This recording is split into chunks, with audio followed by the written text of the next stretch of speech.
Hello beautiful people, welcome back to my YouTube channel. As always, I am Dio Ideology, a photographer based in Nigeria.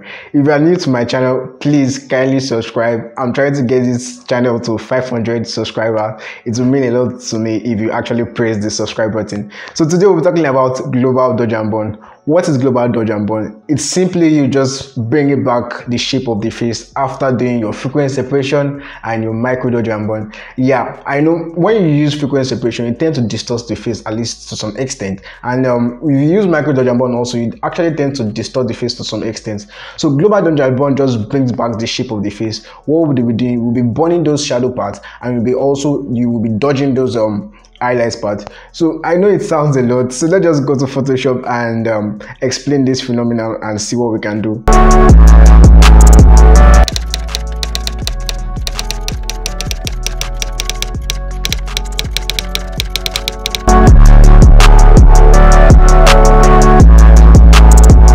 So guys, you're welcome to Photoshop.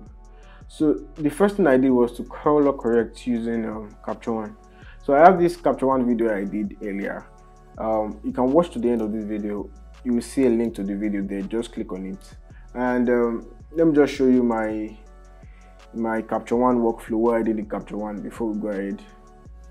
So this is the before of this image. So this is the straight out of camera. This is what I got straight out of camera. And this is the color correction. So I used my levels. I brought my levels in, blocked my blacks in, brought my whites in also. And I worked on the white balance also. It was on 5K. Then I took this to 5,300 just to create that warmer look. And also, what did I do next? I used my color editor tool for this skin tone correction. Then I use my color balance. So I have all this explained in a tutorial that I did earlier. Just go and watch that and you get what I'm trying to explain. So once I was done, I just came here and edit with Photoshop. So that's my workflow in Capture One. And let me just go back to Photoshop. So guys, we're in Photoshop now, and the first thing I did was to remove to correct this. So I actually used the custom made backdrop. I used a wrapping paper as a backdrop. Those wrapping paper I used to wrap your gift and everything. And I used this for the backdrop. And you can see this yellowish stuff at the background. I just placed it against the yellow backdrop. So that's why this yellow stuff is at the back. It was not fully covering the backdrop. So what I did was just to use my close stamp tool to correct all these mistakes here. So I'll probably do it in my next video. Will probably be on how to clean up a backdrop and some ways you can actually clean up a backdrop and be very nice and look amazing. So watch out for that video. It will be coming next after this video, after this tutorial. So I did my frequency separation also. As you can see, this is the before, then this is the after. So if you haven't watched my video on frequency separation, please go and watch that. Very educative and very explanatory, very important. I also dropped the link at the end of the video so you guys can just click on it and watch it.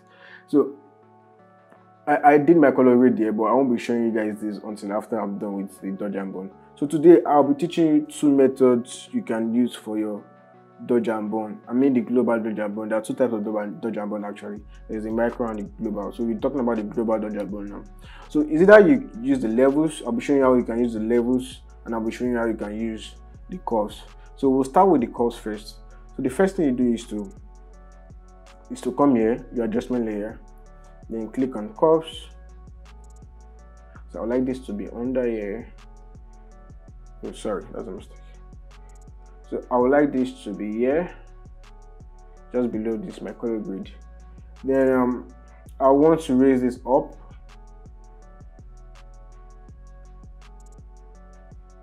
Then I'll call it dodge. So once I'm done, I just click on Control I or Command I on Mac. So click it dodge. Then I come here again. I click on the curves also, and this time we're taking it down.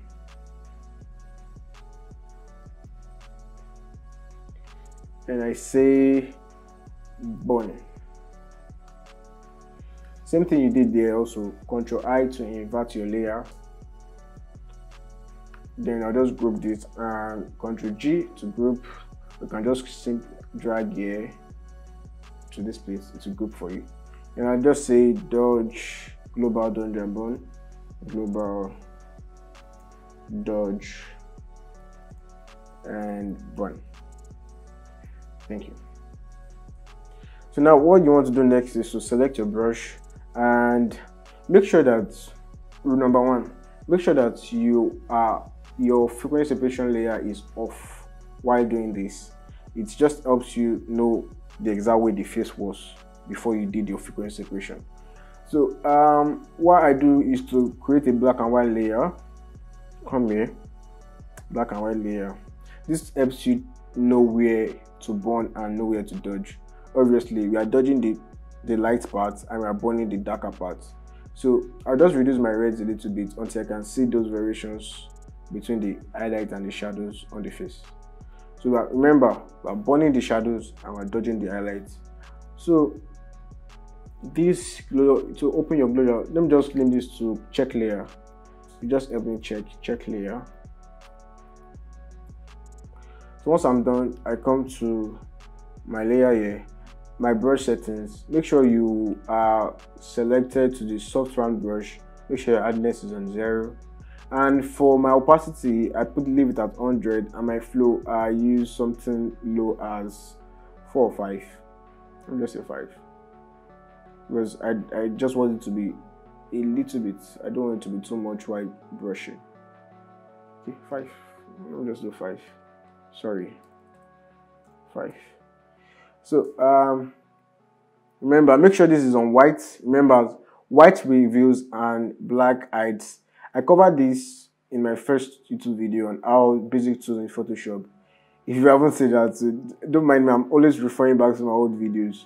If you haven't seen that, please go and watch that. Very, very important. So make sure it's on white. If it's on black, if you paint, nothing happens. You don't see anything because you're actually hiding what the brush should show. Then this is white. White, remember, white reveals and black hides. Make sure it's on white, very important. So take my brush, just paint over the black part. Yeah, the shadow rather. The shadow. So paint over the shadow. So here also. So this place is a little bit darker. I think this is where the blush is. So I just spent some time there, a little bit more. I know it's more darker than some parts here. Cool. I come here, do the same. And make sure you are zoomed out. Don't zoom in. Don't zoom into your image. Make sure you are zoomed out. And remember to off your frequency separation layer while doing this. It just helps you see where to dodge properly and where to burn properly. So remember, if you want to learn about frequency separation, go watch my video. Very, very self-explanatory. You do this after doing your frequency separation. You know, when you do frequency separation and micro dodge and burn, it helps you to it distorts the face to some extent, and you don't want that. You want to bring back the shape of the face. That's why you do the global dodge and burn rather. So as time goes on, I will be doing a video on how you can use micro dodge and burn also. So I'm going in with my dodge. You're dodging the highlights, remember.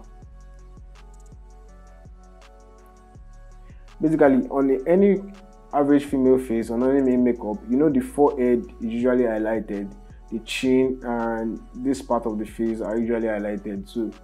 Well, for me, I have this light coming from the side, and it falls beautifully. So I just want to add more dodge to that part of the face. So I'm dodging this side a bit, and the chin area also. Then this part of the nose. Then burn it properly.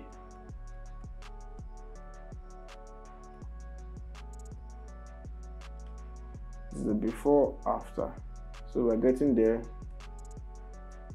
It's a very, very easy technique to use in Photoshop while retouching.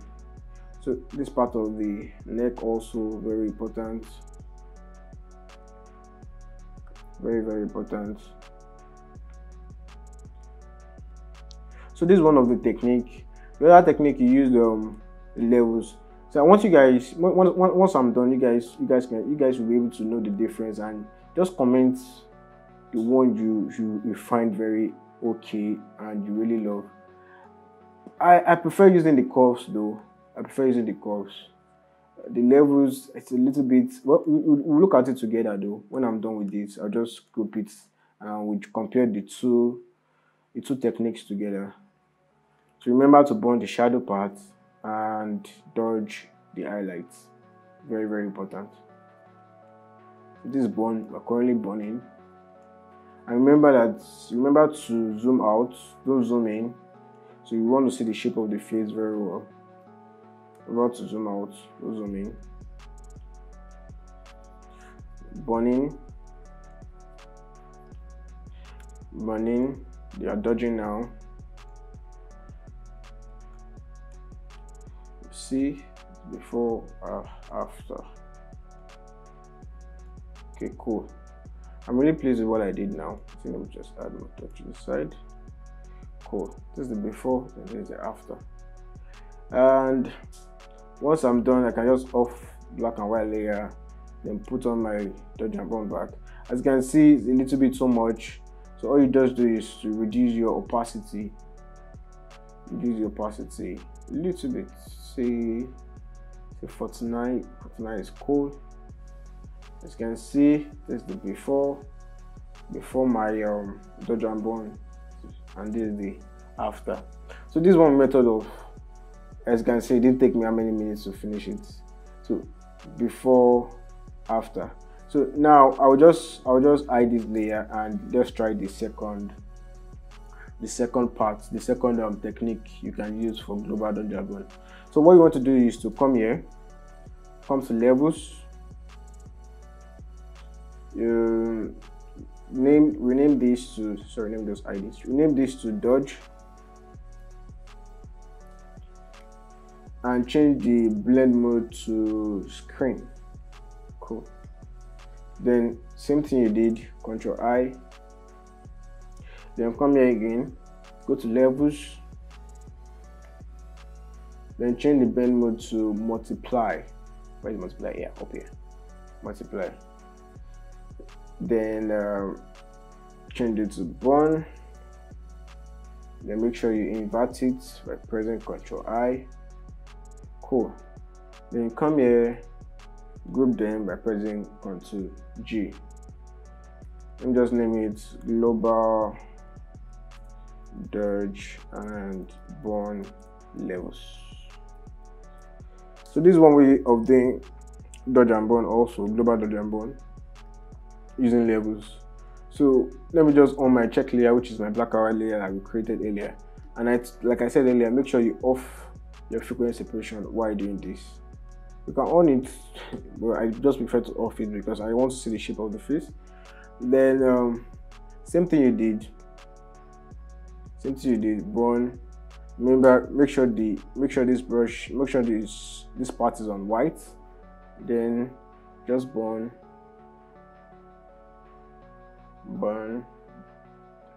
shadow parts, brush, dodge the highlights. Okay, this here, chin area is cool. Then going with your burn.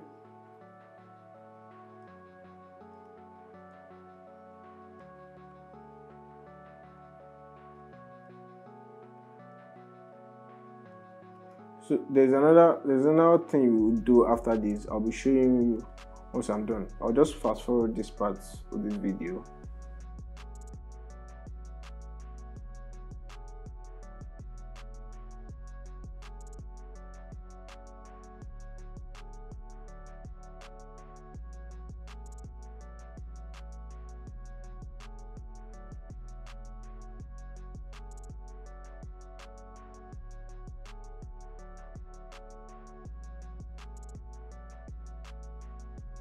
So guys, we are done with the dodging and burning using this method. So I'll put on my frequency separation layer now so you guys can see. It's a little bit too much. So what we do is press Alt on your keyboard or Command and click here. So it shows you where you just burn. Then go to filter, blur, then add Gaussian blur to it just to smoothen it out a little bit. So let me say I do 40, and just type that in, 40, click OK. Cool. Smoothing it out. Then same thing here, press Alt down, then click here, then go to filter, blur, Gaussian blur. So I use 40 for the burn. I will try to reduce that. Use a lower one for the dodge. I click OK. So it just helps you smoothen it out a little bit. So as you can see, this is the before and this is the after. It's a little bit too much, so I'll go in my opacity, reduce the opacity, and there you go. So guys, we are done with both method now. Let me know which you guys prefer. And this is the curves, using the curves, so you can see. Then this is using the levels. So let me know. Personally, I prefer this because it's subtle and it's okay. It's not too bad too. And let me just delete this, my check layer, and show you my final color grade. So reduce this. I still feel this too much. Just reduce it a little bit. So now this is what I did after. This is my final color grade. Added some color grading skills to it, and if you want to know how I color graded this image, kindly drop a comment in the description below. I'll explain how I did this. And that's all for this video. So guys, thanks for watching. I hope you enjoyed this video. If you do, please kindly like this video and share with your friends, and also subscribe to my channel. I'm trying to get this channel to 500 subscribers. It will actually encourage me to put more video out there. So that's all for today. Bye for now, and remember, as always, photography is easy, retouching is easy, and you can do it obviously. Peace.